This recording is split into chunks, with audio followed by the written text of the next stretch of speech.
Hello and welcome back to my channel. In today's video, I will show you how to use the talabat app. So let's get started. So here I will just open my talabat app. So basically this app is for your food, grocery and delivery app. Okay, so you can use it as well.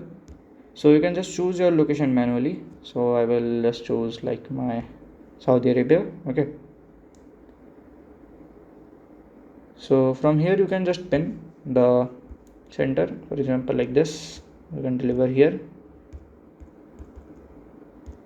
You can just detect the location, deliver here. So by this way you can just select like food, whatever you want you can just do, and you can just set. So by this way you can do, and it's an easy way to. And if you have any question you can let me know in my comment section, and if you find this video helpful make sure you like, subscribe and share the video. Thank you for watching.